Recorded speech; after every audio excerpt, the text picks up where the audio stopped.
네, 나로 이제 바로 이동해 보겠습니다. 자, 모세관 전기 영동 기술은 가에서 지금 얘기한 거 이제 모세관 현상하고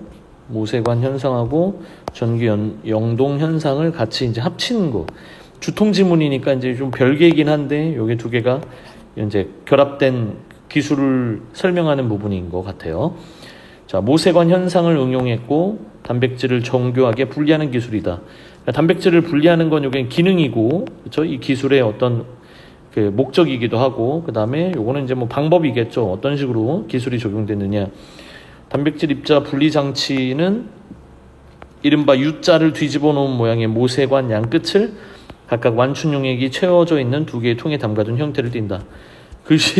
그림이 이렇게 했는데, 이렇게 U자를 거꾸로 뒤집은 요 모세관을 이렇게 완충 용액이 담겨져 있는 각각 여기에 담가 놓습니다. 그리고 이 모세관을 거꾸로 담아 놓은 다음에 양 끝을 각각 완충 용액이 채워져 있는 두 개의 통에 담가두는 형태다. 모세관 내부에도 완충 용액이 채워져 있고, 이 내부에도 이게 어느 정도 이제 채워져 있고 들어가 있고요. 그리고 이 완충 용액은 그 안에 포함된 양이온과 음이온이 일정한 비율로 유지가 되다가 비율의 변화가 생기면 내부의 화학적 작용에 의해서 곧바로 원래의 비율을 회복하는 성질을 지닌다. 그러면 그 안에 얼마만큼의 양이온과 음이온이 있느냐, 4대 6이냐, 5대 5냐 이런 식으로 비율이 있으면, 양이온이 있고 여기에 음이온이 이렇게 있으면 그 둘의 비율이 조금이라도 변화가 생긴다면 다시 그 변화가 다시 회복되는, 그러니까 원래대로 돌아가는 성질을 가지고 있고, 모세관 내벽에는 강한 음전하를 띠는 실라노 작용기가 덮여 있어서 완충 용액 속에 녹아있는 양이온들을 강하게 끌어당긴다. 자, 일단은 이 모세관 자체가 일반 유리 모세관하고는 다르다는 거예요. 이 내벽에 강한 음전하를 띠는 실라노 작용기. 그러면 음전하를 띠니까 음전하들은 당연히 양이온들을 끌어당기는 힘을 갖겠죠. 그래서 이렇게 양이온들을 강하게 끌어당기게 되고, 그로 인해서 모세관 내벽에 접하는 면에 전기적 이중층이 형성이 된다. 모세관 내벽이 접하는 그 면에 전기적 이중층이라는 게 만들어지는데, 자, 모세관 내벽에 접해 있으며 움직이지 않는 양이온층은 고정층이고, 그 고정층에 접해서 형성되며 움직일 수 있는 양이온층은 이동층이라고 부른다. 그러니까 이 이중층이라는 것 자체는 이제 관의 내벽에 이렇게 붙어 있는 형태로 고정되어 있는 것도 있고, 그다음에 이렇게 좀 떨어져서 움직일 수 있는 자유롭게 움직일 수 있는 양이온층은 또 이동층이라고 하고.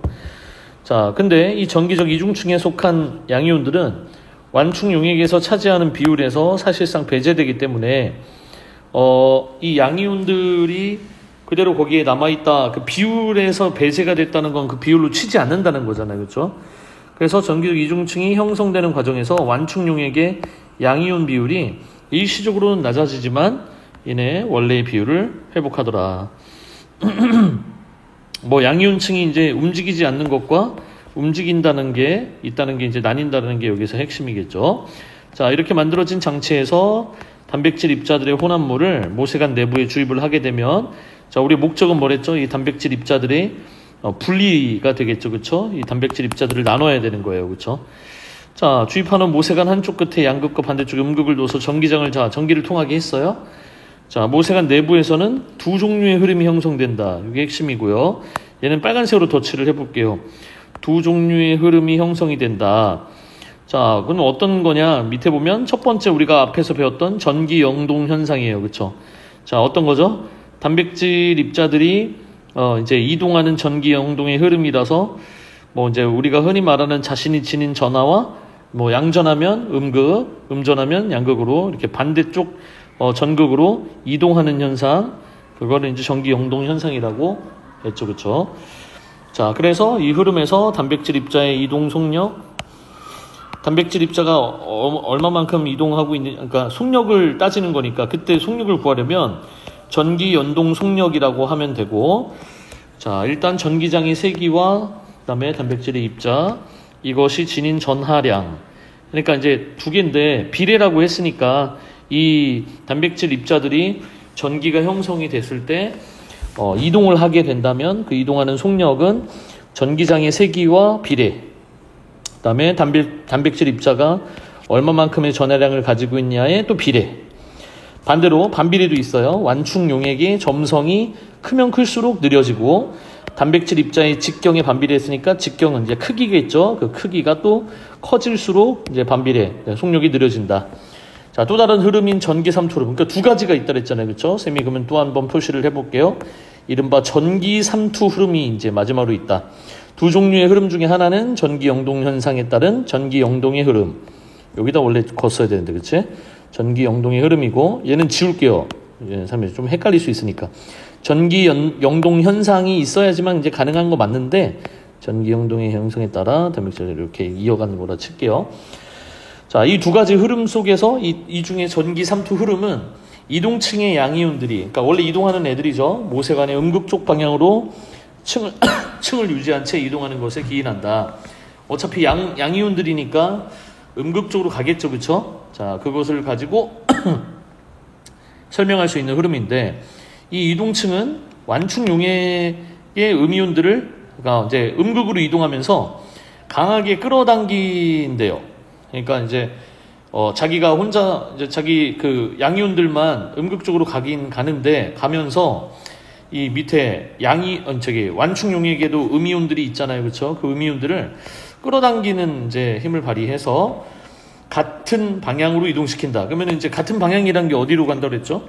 음극으로 간다고 그랬죠, 그렇죠? 같은 방향, 모세관의 여기에 음극 쪽 방향으로 이동시킨다. 같은 방향으로 이동한다 했으니까, 자, 음이온들은 완충 용액의 양이온들을 음이온들은 끌어당기기 때문에 음이온들의 완충 용액의 양이온들을 끌어당김으로, 그러면 지금 보면은 이제 이동층의 양이온들이, 자, 이동층은 완충 용액의 음이온들을 끌어들였고 강하게, 또 이 끌려온 음이온들도 다시 완충 용액의 양이온들을 끌어당기기 때문에, 결과적으로 따진다면 완충 용액 그냥 전체가 전부 다 음극 쪽을 향해 흐르게 된다. 그러니까 정리를 해보자면, 이 전기 삼투 흐름이라는 두 번째 흐름은, 전기를 통했을 때 생기는 이 흐름은 이제 용액 전체, 완충 용액 전체가 음극 쪽을 향해 흐르는 흐름을 말하는 것이다. 이는 물 분자들 간에 적용하는 응집력이 이제 물끼리 서로 끌어당긴다고 했잖아요, 그렇죠? 이제 응집력이 모세관 현상에 미치는 영향과 유사하고, 그 다음에 밑에 나머지 유사하고, 완충 용액이 흐르면 단백질 입자들도 떠밀려서 이동하는 힘을 이제 받는데, 그때 단백질 입자들이 이동하는 속력인 전기 삼투 속력은 전기장의 세기에 비례하고 완충 용액의 점성에 반비례한다. 이건 비슷하네요, 그렇죠? 그러니까 물 분자들 사이에서 작용하는 응집력, 이 모세관 현상 다 이제 영향이 비슷한 거고, 완충 용액이 흐른다라는 것 자체가 단백질 입자들이 떠밀려서 이동하는 힘을 받았다. 그러니까 완충 용액이 흐르게 되면 어차피 전체가 이제 전기 삼투 흐름으로 인해서 음극으로 가잖아요. 그러면 단백질 입자들도 같이 이동하는 이제 셈이 되는 거고, 자, 이로 인해 단백질 입자들이 이동하는 속력, 전기 삼투 속력은 전기장의 색이 비례하고, 뭐 요거는 방금 전에 얘기한 거랑 비슷하죠, 그렇죠? 용액의 점성에 반비례하더라. 자, 마지막 각 단백질 입자의 실제 이동 속력은 해당 입자의 전기 영동 속력과 전기 삼투 속력에 따라 결정이 된다. 그러니까 단백질 입자의 실제 속력이라고 함은 어쨌든 그 이제 입자들이 전기 영동 속력이 있을 거고, 그다음에 방금 전에 여기에 단백질 입자들이 이동하는 속력, 전기 삼투 속력이라고 했죠, 그렇죠? 요것도 있을 거고, 그렇죠? 떠밀려서 이동하는, 이제 뭔가 단백질 입자들이 떠밀려서 이동하는 게 이제 여기 나오는 전기 삼투 속력일 거고, 그 다음에 아까 우리 위에서 이제 뭐 단백질 입자들의 혼합물이 이제 들어가게 되면 이 전기 영동 현상으로 단백질 입자들이 자신의 전하와 반대되는 극으로 이동하는 것도 있었고, 그게 전기 영동이잖아요, 그렇죠? 그런 속력과 삼투 속력에 따라 결정이 되는데, 자, 양전하를 띠는 단백질의 입자의 경우에는 전기 영동 흐름이 전기 삼투 흐름과 방향이 같기 때문에, 우리 전기 삼투의 방향이 어떻다? 위에서 아까 했지만 전기 3투의 방향은 모세관의 음극 쪽으로 갑니다. 그러니까 양전하가 가는 방향하고 똑같은 거예요. 그렇죠?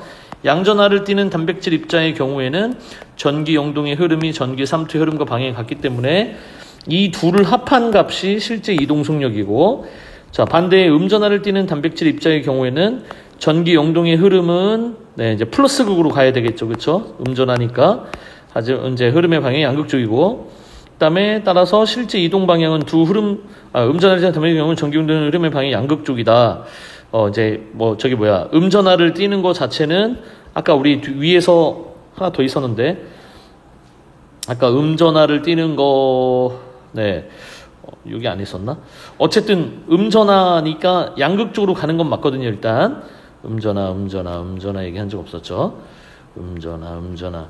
그래서 일단 다 이거 얘기합시다. 그래서 이제 음전하를 띠는 단백질 입자의 경우에 전기 용동의 흐름의 방향이 양극 쪽이다 했으니까 플러스 극 쪽으로도 가고, 원래대로라면 이제 플러스 극으로 가는 게 맞아요. 그렇죠? 그런데 이제 이 마이너스 극으로 가는 거는 왜 그러냐면 얘 때문이죠. 전기 3투의 흐름 때문이죠. 그렇죠? 그러니까 원래대로 하면 음전하를 띠기 때문에 양극으로 가는 게 맞아요. 그렇죠? 그래서 양극 쪽이다. 그 양극이군요. 죄송합니다. 그런데 실제 방향은 두 흐름이라고 했으니까 이 흐름의 방향이 하나는 이렇게 물 분자들 간에 작용하는 응집이 유사하다. 완충용이 흐를 때 이 같이 떠밀려서 가는 녀석들도 있거든요. 그때 가는 거는 이른바 이제 마이너스 극으로 가야 되잖아요. 그렇죠? 지금 이제 음극으로 가는 거죠. 그렇죠? 그렇기 때문에 이 실제 이동 방향은 이 두 흐름 속에서 속력이 빠른 흐름 쪽의 방향과 같고, 그러니까 혹시라도 양극인데 음전한데 양극으로 갈 수도 있고, 그다음에 마이너스 극, 이제 음극으로 갈 수도 있는데, 그 둘의 속력에서 더 빠른 쪽의 흐름의 방향으로 가는 거겠죠. 그렇죠? 그쪽이 더 빠르니까 그쪽으로 쏠리겠죠. 실제 이동 속력 역시 더 빠른 쪽의 속력에서 느린 쪽의 속력을 뺀 값과 같기도 하고요. 전기적으로 중성인 단백질이 입자의 경우에는 전기 3투 흐름만 작용하기 때문에, 왜? 중성이니까 떠밀려 가진 않잖아요. 여기 전기용동 현상이라는 게 있을 수가 없잖아요. 중성이니까 자기가 가지고 있는 전하의 반대쪽이 되는 극이 없잖아요. 그렇죠? 그래서 안 가잖아요. 그러면 그때 이제 여기 전기 중성인 단백질 입장의 경우에는 3투만 흐른다. 전기 3투는 아까 위에서 보는 대로 이제 마이너스 극으로 가는 거죠. 그렇죠? 다 쏠려서 실제 이동 속력은 그래서 전기 3투 속력과 같다. 그러니까 전기적으로 중성인 단백질 입자는 얼마만큼 어떤 속력으로 가냐 물으신다면 그냥 전기 3투 속력과 똑같다. 단백질 입자의 전하량과 직경원 종류에 따라 다르지만 같은 종류끼리는 대체로 비슷하고, 따라서 일정한 시간 이후 전기장을 제거하면 단백질 입자의 종류별 실제 이동 속력의 차이에 따라 모세관 내에서 단백질 입자가 종류별로 서로 다른 곳에 위치하게 되고, 그러니까 마지막 부분의 핵심은 일정한 시간 후에 전기장을 제거했을 때 얘기죠. 그렇죠? 그러면 전기가 안 통하게 됐을 때, 지금까지 계속 이제 그 전기장에 의해서 전하량에 의해서 지금 이제 뭔가 조금 이제 속도가 다 달라졌잖아요. 이동하는 속도가. 그럼 단백질 입자의 종류별로 실제 이동 속력의 차이가 날 것이고, 그거에 따라서 모세관 내에서 단백질 입자가 종류별로 서로 다른 곳에 위치하게 되겠고, 그러니까 종류별로 다른 곳에 위치하면 얘는 어떤 단백질 입자구나, 얘는 어떤 단백질 입자구나, 이걸 밝혀지겠죠. 그렇죠? 그래서 분리할 수 있다라는 얘기를 꺼냈어요. 자, 윗글에 대한 이해다. 그래서 이제 적절하지 않은 거 찾는 건데, 4번에 모세관 전기용동 장치 전기장을 형성하게 되면 모세관 내부의 모든 양이온들이, 이게 틀렸죠. 모든 양이온들이 이동하는 게 아니라 이동층의 양이온들은 이동은 하겠지만 이제 그렇지 않은 층, 그러니까 움직이지 않는 층, 아까 뭐랬지? 고정층에 있는 양이온들은 움직이지 않죠. 그렇죠? 그러면 모든 양이온들이 이동한다. 이거는 당연히 틀린 말이고요. 자, 수면의 높이가 이렇게 모세관을 구성하는 분자와 물 분자 사이에 작용하는 부착력, 물 분자 사이에 작용하는 응집력의 차이에 비례한다. 이렇게 얘기를 했습니다. 그러면은 이렇게 만들어질 수 있는데, 산소 원자하고 가상의 원자 X가 극성 공유로 결합된 물질로 만든 모세관 A가 있고, 이 A를 물에 넣었을 때보다 산소 원자, 가상의 원자 Y가 극성 공유 결합 물질로 만들어진 모세관 B를 물에 넣었을 때, 자, 그럴 때 이거 때보다 이때가 더 수면이 많이 상승한다. 이유가 무엇입니까? 그러면은 이제 이렇게 정리를 할 수 있겠죠. 산소 원자에 X를 결합한 A와 산소 원자와 Y라는 원자가 결합했던 B에서 수면이 더 훨씬 많이 상승한 게 요거란 말이죠. 그렇죠? 그럼 수면이 상승하는 건 부착력과 응집력이 클수록 비례한다고 그랬으니까 클수록 얘도 커지는 거거든요. 그렇죠? 그러면 이게 부착력과 응집력이 강한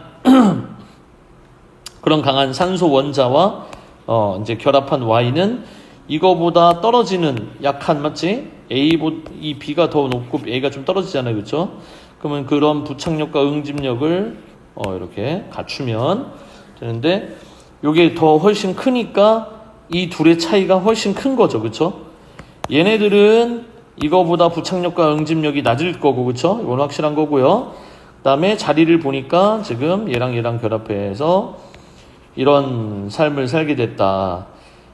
그래서 뭐 이제 그게 조금 이제 그런 삶까지는 아니고, 이게 차이가 작으니까 수면이 별로 상승하지 않은 거고, 얘는 결합했을 때 이제 수면이 많이 상승했다고 했잖아요. 그쵸? 그럼 얘와 얘의 이 갭이라는 게 훨씬 큰 거고, 얘가 큼. 그 다음에 얘와 얘의 갭은 조그마니까 별로 안 큼. 맞지? 그러면 얘가 더 크니까 얘가 더 높은 그런 에너지를, 더 높은 어떤 그 부착력과 응집력을 가지고 전기 음송도를 큰 차이를 가졌겠죠. 그쵸? 그럼 최소한 X와 Y 중에서 얘가 더 많이 차이 나는 애니까, 똑같은 산소 원자에 결합했을 때 B가 더 클 수 있었던 이유는 얘 때문이라는 걸 알 수 있겠죠. 그쵸? 전기 음송도가, 이제 왼쪽에 X가, 훨씬까지 모르겠는데 Y보단 크다. 그쵸? 그리고 그렇게 큰 이유는 얘가 갭이 커야지 이게 크니까, 전기 음송도가 크니까. 자, 너무 오래 끌었네요. 그래서 그 이유는 왜 B에서 더 많이 상승하느냐 물으신다면, X보다 Y가 전자를 끌어당기는 힘이 더 작고, 전자를 끌어당기는 힘이 뭐죠? 전기 음송도죠. 그쵸? 그러면 뭐가 따르지? Y보다 X의 전기 음송도, 끌어당기는 힘, 이렇게 얘기를 해야겠죠. 그쵸? 여기 있다. 끌어당기는 힘이 더 X보다 Y가 작다라는 건 얘가 조금 이제, 얘가 좀 약하다는 얘기겠죠. 그쵸? 얘가 많이 약하면 요 둘의 차이는 더 벌어질 거고, 그치? 산소 원자가 100인데, 여기 100인데, 그쵸? 이제 왼쪽에 있는 X라는 원자? 이 원자 X가, 최소한 Y 원자보다는 당연히 전기 음성도가 높다. 그쵸? 그래서 X보다 Y가 전자를 끌어당기는 힘이 약하기 때문에, 얘가 너무 낮기 때문에 이 갭이 커진 거고, 갭이 커지면 커질수록 이제 아까 앞에서 나온 항복, 아까 앞에서 나온 이제 이른바 이제 뭐라 그럴까, 이제 모세관이 좀 더 무리의 높이가 더 올라간다. 자, 그 다음에 산소 원자 공유 전자의 거리가 더 가깝기 때문에, 그 거리가 가깝다라는 거, 결과 A와 B에서 단산소 원자 전기 음성도는 맨 밑에 이걸 종합적으로 이제 판단해서 맞는 걸 찾는 문제였고, 5번밖에는 없겠죠. 그쵸? 결과는 A보다는 B에서, 그리고 B에서 뭐뭐 하기 때문이다. 산소 원자와 공유 전자 간의 거리가 더 가깝기 때문이다. 모세관 전기 영동 기술은 같은 종류 단백질이라도 개별 입자들의 직경 차이가 비교적 비슷하다. 크다 작다라는 게 아니에요. 그죠? 그 다음에 비슷한 걸 이용한 거죠. 그죠? 그리고 기억에 대한 얘기, 영향을 미친다 했는데, 아까 기억이, 요거가, 전기적 이중층이네요. 그죠? 전기를 흐르게 했을 때 전기 쪽에 붙어갖고 생기는 거. 그러면 그 기술의 이동층의 양이온들은 완충 용액의 양이온들을 흐르게 하는데도 영향을 미친다. 이동층의 양이온들은 완충 양이온들을 흐르게 하는데도 영향을 미친다. 결국에는 완충 용액의 양이온들을 흐르게 만들었잖아요. 그렇죠? 그러니까 이동층의 양이온들이 막 가면서 그 음이온들을 흡수했고, 그 음이온들이 이제 밑에 완충 용액에 있는 양이온들을 또 끄집어냈잖아요. 그렇죠? 데리고 가버렸잖아요. 그러니까 뭐 1번은 맞는 말이죠. 그렇죠? 19번만 보면은, 네, 19번에 이제 모세관 영동 기술 뭐 해갖고, 이제 요것도 이제 설명을 좀 잘 하면 되는데요. 이른바 이제 중성 단백질 입자들은 구분을 못해요. 이게 모세관 전기 영동 기술이. 왜 못하냐면은 중성이기 때문에 이동을 안 해요. 그렇죠? 이게 있을 수가 없죠. 어디 갔어? 전기 영동 기술이라는 걸 통해서 자기가 이제 가지고 있는 전하의 반대 그게 이제 가잖아요. 그렇죠? 근데 그게 안 되죠. 그렇죠? 자기가 반대되는 그 전하. 왜냐면 중성이니까. 그렇지? 근데 그걸 못하는 거를 얘가 해주는 거래요. 뭐 어떤 식으로 하냐면 이것도 크로마토그래피죠. 그렇죠? 이 마이셀 동전기 모세관 크로마토그래피는 밑에 보면 모든 장치, 동일한 장치와 원리 사용하는 거 맞는데 그러니까 다 비슷한 거 맞아요. 거기서 그대로 사용하는 것들 다 이제 이용하는 거 맞는데 이게 이제 뭐냐면 중성이다 보니까 그게 없잖아요. 중성이니까 이제 뭐랄까 그 이동을 못하고 그다음에 삼투 그 속력만 존재하게 되기 때문에 이동을 할 수 있게 만들어준다는 데 포커스가 있어요. 이동을 할 수 있게 한다. 이동을 하게 하려면은 이제 결국에는 음전화 양전화가 돼줘야 되거든요. 그렇죠? 그걸 만들어주는 게 얘의 역할이에요. 그래서 이제 얘도 그런 분리가 어려운 중성 여기서 나오는 이제 중성자 단백질 요거를 이제 음성으로 만들어서 여기 보면 이제 계면 활성제를 이제 완충 용액에다가 투여를 하게 되면 그때 이제 뒤에 나오는 계면 활성제 분자들이 완충 용액 안에서 서로 뭉치고 음전하를 띠는 마이셀이라는 덩어리를 형성하면서 이 마이셀이라는 음전하 띠는 녀석이 전기적으로 중성인 단백질 입자들과 결합을 하게 된다. 그래서 밑에 보면 큰 단백질 입자와 직경이 큰 음전하 단백질 입자처럼 이동을 하고 직경이 작은 중성 단백질과 입자와 마이셀의 결합체는 직경이 작은 음전하 단백질 입자처럼 이동을 하더라. 그래서 얘네들이 가지고 있는 설명을 맞는 걸 찾는 거였거든요. 그러니까 결국에는 이 둘은 원래 중성자에 해당하는 이 녀석들은 여기에 해당 입자가 중성자다, 중성을 띈다 하면은 여기에서 중성 아까 어디 갔죠? 네. 중성을 띠기 때문에 갈 수 있는 건 뭐밖에 없다? 이 3투밖에 없는 거예요. 전기 3투 흐름밖에 없는 거예요. 그러니까 이동층의 양이온들이 모세관의 음극 쪽 방향으로 층을 유지한 채 이동하는 것을 기인하는데 전기 3투 흐름만 있기 때문에 어디 극으로 가지를 않잖아요. 그렇죠? 그래서 그 극으로 가지 않으면 그러면 극으로 가지 않는 대신 뭐가 영향을 미치느냐? 이제 여기에 직경이 크냐 작냐를 가지고 밑에 보면 입자보다 중성 단백질 입자보다 모세관 내부에서 더 멀리 이동하게 된다. 이동을 어떻게 하게 되느냐? 자유대로 할 수도 있고 한데 이제 이게 목적이라는 거죠. 중성은 움직일 수 없는데 그걸 움직이게 만들어줬다는 점. 그 다음에 이제 중요한 거는 속도가 똑같다면은 이른바 단백질 입자의 직경이 어떻게 되느냐. 맞지? 아니면 직경이 크냐 작냐. 요걸로도 따져야 되고. 그래서 어쨌든 네, 요 3번까지 마지막 번까지 체킹을 하겠습니다.